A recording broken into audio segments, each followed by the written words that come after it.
Good morning and welcome to Blackstone Chronicles. From Blackstone, Virginia, the center of the world. But then you two are at the center of the world. I'll get into that one day. The title of this talk is Enter the Dark Night. You know, people write about the dark night of the soul, and it's a very popular idea, particularly for those on the spiritual path who are read in spiritual literature, religious literature, or whatever, the dark night of the soul. But I like to, in my practice, my creative practice, like to bring everything down to everyday mind, to my backyard. If I can't bring some of these abstract ideas, these big concepts, these cosmological ideas, down to my backyard or my house, my everyday mind, it has no use. It's just talky talk. So I like to bring everything down to everything, and that was a Zen koan. Basically, a monk asked the master, what is the way, master? And he said, your everyday mind, your ordinary life is the way. What? That's what I'm trying to get out of. So Zen is like that.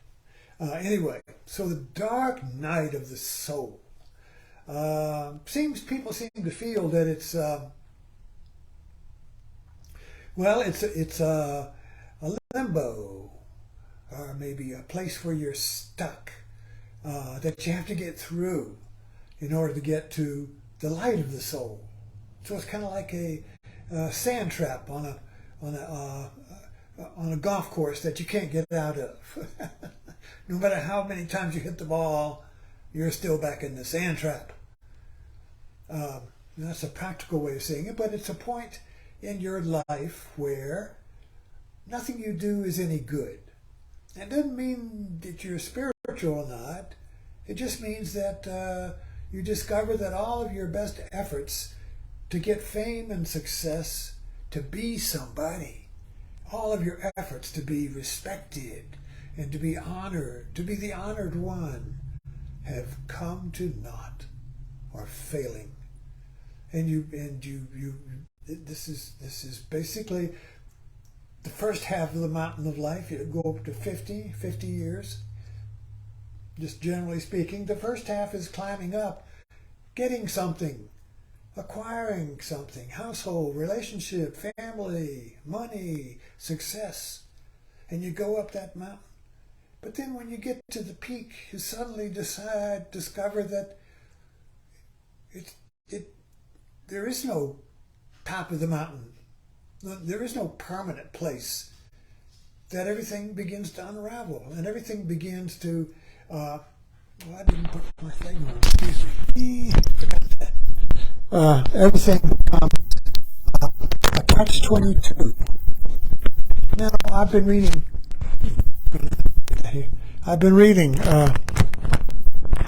Catch-22. Excuse me, I'm having a senior moment here.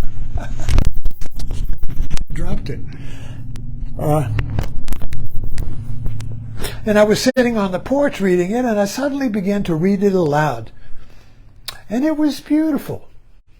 I wish somebody reading Catch-22. The prose of Heller is just so conversational, so down to earth, Anyway, I digress.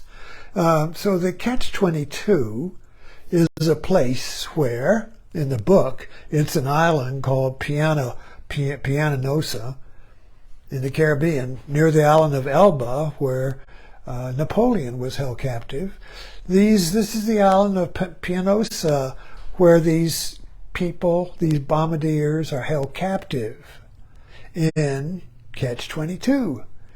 And Catch-22 now is just another way of saying dark night of the soul. It's a place where nothing works. And nothing works because it turns into its opposite. That's the point of Catch-22. Whatever you do, you create its opposite. Whatever you do to get out is a checkmate. Whatever swing you do to get out of the sandpit, the ball rolls back into the sandpit. You see. So whatever you do when you're in catch-22, or the dark night of the soul, is no good. It's just absolutely no good. So that means nothing has any use. Nothing has any meaning. Nothing has any purpose. People call that nihilism. Nothing. All the politicians, it's all no good. Everybody's no good. No good, no good. Everything is no good. Everything is empty. Oh, wait. Everything is empty. Is emptiness the dark night of the soul? Is emptiness this big emptiness in Zen Buddhism that everybody's talking? Oh, form is emptiness. Emptiness is form. Oh, yes, we know what emptiness is. But do you? See, so is emptiness in the dark night of the soul and catch-22? And let's throw in Alice in Wonderland. I just thought of that as a connection. When Alice is in Wonderland, everything turns into its opposite. It's madness. She's in a mad world. Of course, we know it's a dream world, but it's madness. The flamingo people are playing croquet, and the croquet mallets turn into flamingos. So you're trying to hit the ball with a flamingo, and the head's going all around like that. So everything is turning into its opposite. If you remember, if you notice about dreams, that's what happens in dreams. Everything turns into its opposite. There's no way out of your dream when you're in the dream, but suddenly you wake up. And the dream is gone. So is the dream the dark night of the soul? Is our dream a metaphor for catch-22, dark night of the soul, Alice in Wonderland? We'll throw in Avatar. So Jake Sully, Avatar is my hero movie. So Jake Sully is trying to find a way out of the dualism or the split mind of the Earth people and the Navi people, the two ways of knowing. And he keeps switching them back and forth. 1 minute he's Earth person, 1 minute he's Navi, then he's Earth, then he's Navi. Wow. Back and forth, back and forth, back and forth. Finally, he comes to a point where he doesn't know which one is a dream and which one's real. And he even calls it the dark night of the soul. I don't know if the Earth people, if Earth is real or if Pandora is real. I don't know if Earth is a dream or Pandora is a dream. I do not know. That's the dark night of the soul. So how does he get out of it? He jumps on the last shadow, which is death. That's impossible. That's madness. It's madness. So it takes a mad act to get out of the madness of the dark night of the soul. You see? When nothing makes any sense, when everything is cuckoo, it feels like you're in an insane asylum. Movies are One Flew Over the Cuckoo's. All the movies are about this all the time, where you're just in a nut house, and everybody in the nut house thinks they're sane. But for some reason, you, as the hero, knows they're all crazy. So how do you get out of it? You see, you can't, because the whole world is crazy. So how do you get out of a crazy world when the whole world's crazy? Well, you have to be crazy. And this is the catch-22 that keeps coming back in the movie, Catch-22. The whole problem for the people, for the pilots on the island of Pianosa is that they want to stop flying bombing missions because eventually they're going to get killed. So first, the commander says, in 40 missions, you can quit and go home. But then he raises it. 45 missions, you can quit and go home. You get to 45, he raises it to 50. 50, you quit and go home. They do 50, 55, well, you can quit and go home. They do 55, 60, you can create and go home. So nothing they do is any good, you see. Catch 22. So it keeps coming back to that dark night where there's no light. There's no light, you see. Everything is in this murky, insane. And aren't we in that right now in our society? Don't we feel that society is mad right now? I mean, don't we feel that everything turns into its opposite? Whatever happens in the news immediately is turned into its opposite. Immediately. I don't care what comes up in the news. You might think it's good, but immediately it's flipped into a problem. No matter what science comes up with to solve a problem, it immediately becomes another problem. So every solution becomes a new problem. And we think that's, well, we'll get out of it by finally coming up with a solution that is not a problem. But it's always a new problem. You know, so Zorba the Greek says, life is a problem. Roll up your sleeves.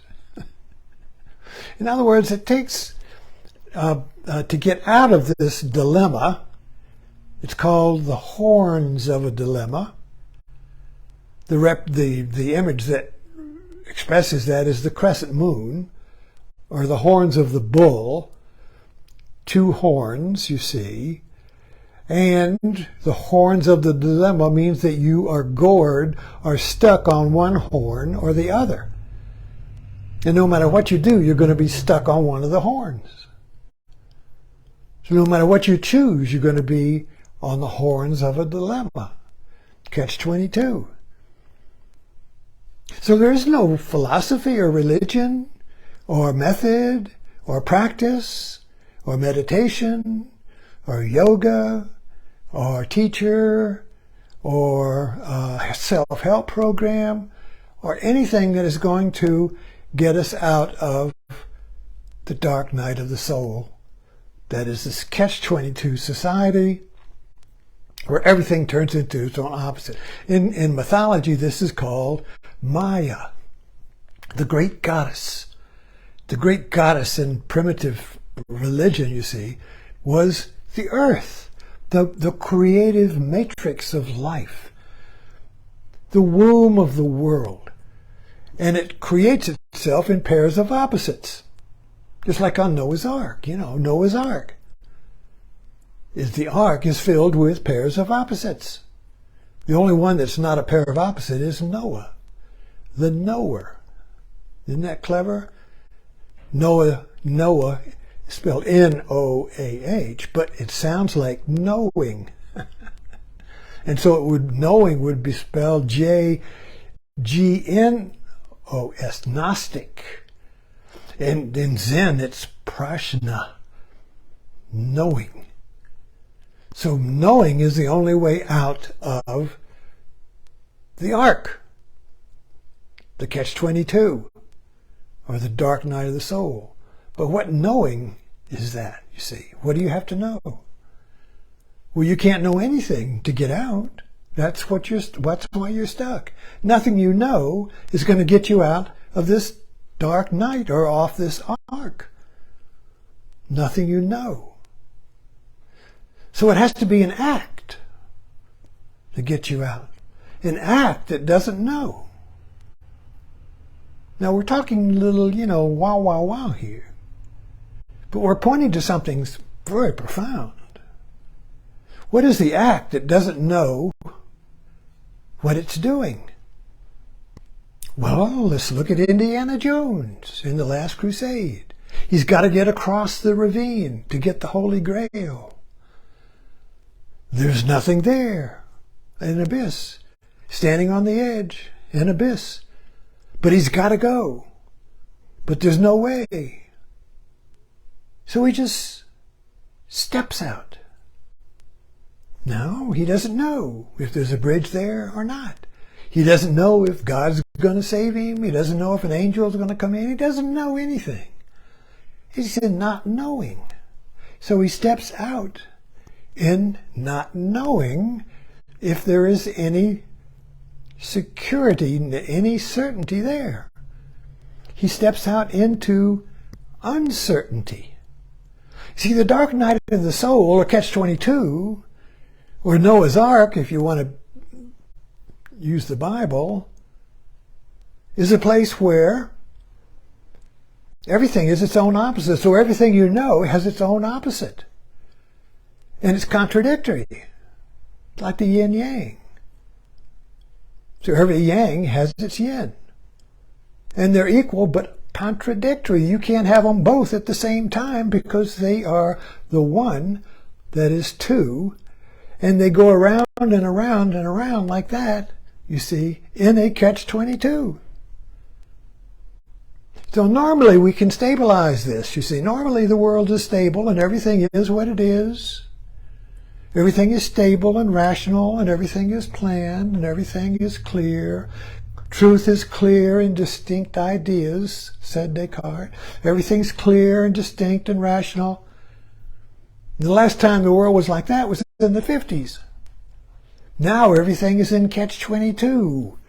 Yes is no and no is yes. There are no clear and distinct ideas. Every idea has its opposite, and its opposite has the same power, so they go round and around. So the moment you have any idea that'll get you out, creates another, we'll call it Ouroboros, the snake that eats itself. Wow, wow, wow. Everything we do creates a mic in the amplifier. Wow, wow, wow, wow, wow. Until a new one. So look at the news. It's like this every day if you look at it this way. Everything that happens immediately creates its opposite, and then the two go around and around like a dog chasing his tail. Until another one comes along and you forget that. So today's catch-22 is forgotten because there'll be one tomorrow. And that'll be forgotten because there'll be one after that. So it's just kicking the can down the road, you see, of one dark night of the soul after another. How do you get out? What is the way? asked the monk. What is the way out of catch-22? The monks asked the master in these Zen koans. And from our point of view, our rational point of view, what the master says is madness. What the master tells you to do, what you shows you or points to, he just points, is crazy. What is the Buddha? The master asked Uman, and Uman said, a shit stick. Thanks for dropping in.